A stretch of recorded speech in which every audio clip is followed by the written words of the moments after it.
দুর্গাপুরে শ্রমিক সমাবেশে উপস্থিত পশ্চিম বর্ধমান জেলা আইএনটিইউসির সভাপতি অভিজিৎ ঘটক অঙ্গদপুর শিল্প তালুকের কারখানাতে কর্মরত শ্রমিকরা বিভিন্নভাবে বিভিন্ন সুযোগ সুবিধা থেকে বঞ্চিত। বেশ কিছু কারখানা কর্তৃপক্ষ পিএফ ইএসআই থেকে বঞ্চিত রেখেছেন শ্রমিকদেরকে, দেওয়া হয় না প্রাপ্য বোনাস।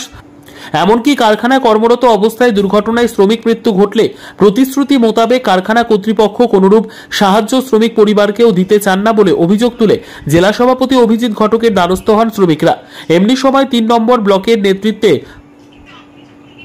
রাতুরিয়া অঙ্গদপুর শিল্প তালুকে কারখানা আঙ্গিনায় শ্রমিক সমাবেশের আয়োজন। সভামঞ্চ থেকে শ্রমিক সংগঠনের জেলা সভাপতি অভিজিৎ ঘটক কাজের বেতন সুরক্ষা, শ্রমিকের প্রাপ্য বোনাস বা শ্রমিকদের প্রতি কোনরূপ অনাচার হলে তা শক্ত হাতে দমন করা হবে বলেও হুঁশিয়ারি দেন। একটা সভা করার জন্য কিন্তু নানান কারণে এই সভাটা আগে আমরা করতে পারিনি, কারণ নির্বাচনও চলে এসেছিল, লোকসভার নির্বাচন, এবং নির্বাচনের সময়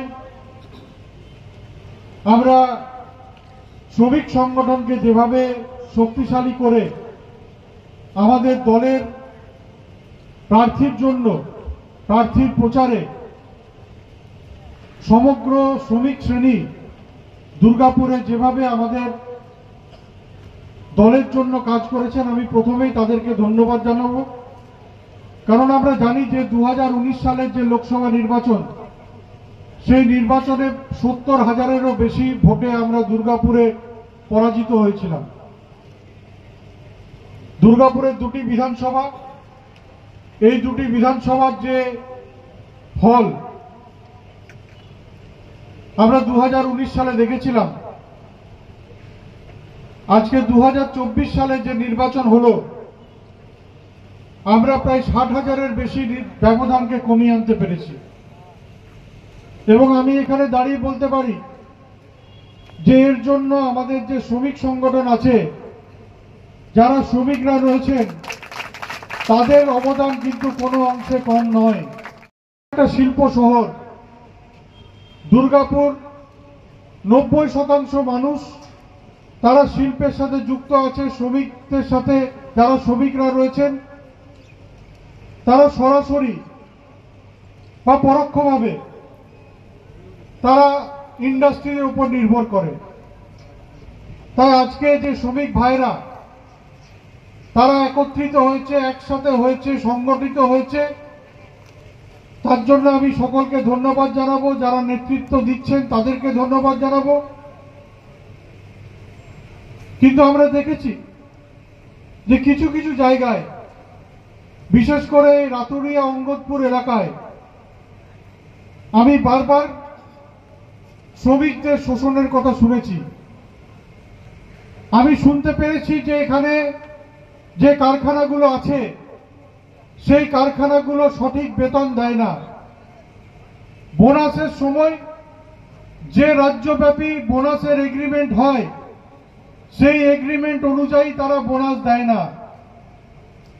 অনেক কারখানায় পে স্লিপ দেওয়া হয় না, অনেক কারখানায় পিএফ সঠিকভাবে দেওয়া হয় না, ইএসআই তারা পায় না। তাই যে অরাজকতা আজকে এই অঞ্চলে চলছে, সেই অরাজকতা বন্ধ করার সময় এসছে, এবং আমরা সেই অরাজকতা, শ্রমিকদের শোষণ বন্ধ করতে আজকে এখানে উপস্থিত হয়েছি।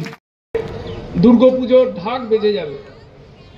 এই এলাকায় যত শিল্পাঞ্চল আছে, শিল্পাঞ্চল এলাকায় যত শিল্প আছে, আমাদের কাছে তৃণমূল ট্রেড ইউনিয়নের মাধ্যম দিয়ে খবর যে সমস্ত শিল্পে স্ট্যাটিউটরি বেনিফিটস যেগুলো হয়, যেগুলো শ্রমিকদের ন্যায্য দাবি দেওয়া, বিভিন্ন কলকারখানায় এগুলো দেয়া হচ্ছে না। এই খবর পেয়ে মাননীয় সভাপতি অভিজিৎ ঘটক ব্লককে আমাদেরকে সকলকে নির্দেশ দেয় যে অবিলম্বে ওই এলাকায় একটা মিটিং ডাকো এবং খুব তাড়াতাড়ি সমস্ত শিল্পের মালিক পক্ষদেরকে নিয়ে তিনি বসে মিটিং করে একটা সিদ্ধান্ত গ্রহণ করবেন খুব তাড়াতাড়ি এই এলাকার শ্রমিক ভাইদের জন্য। তার কারণ হচ্ছে বিগত দিনে এগ্রিমেন্ট এই এলাকার অনেক শিল্প মানেনি। পুজোর সময় বোনাস ঠিক করে দেয়া হয় না, আমাদের কাছে স্পেসিফিক খবর আছে যে 30 দিন কাজ করার পর 13 দিনের পিএফ জমা হয়। এ কোন নৈরাজ্যে আমরা বাস করছি? এখানে এমন একটা সিন্ডিকেট আছে, এত শ্রমিক শোষণ হওয়ার পরেও আমরা দেখতে পাই এখানে সিআইটিইউ একদিনের জন্য লাল ঝান্ডা নিয়ে কিন্তু এসে বিক্ষোভ প্রদর্শন করে না। আজব শিল্পাঞ্চল। এখানে দেখা যায় কংগ্রেস এর শ্রমিক সংগঠন আইএনটিইউসি এসে কোনোদিন আন্দোলন করে না। এই এলাকায় বিজেপির কোন নেতৃত্ব এসে কোনোদিনও শ্রমিকের স্বার্থে আন্দোলন করে না।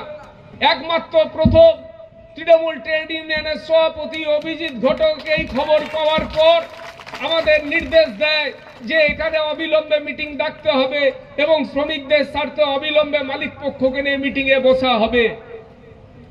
এই যে সিন্ডিকেট 30 দিন কাজ করে 13 দিনের পিএফ, কোথাও ইএসআই ঠিক নেই, শ্রমিকদের বোনাস ঠিক দেওয়া হচ্ছে না, এগুলো আমরা অবশ্যই করে দেখব। আমি আমার বক্তব্যকে দীর্ঘায়িত করছি না।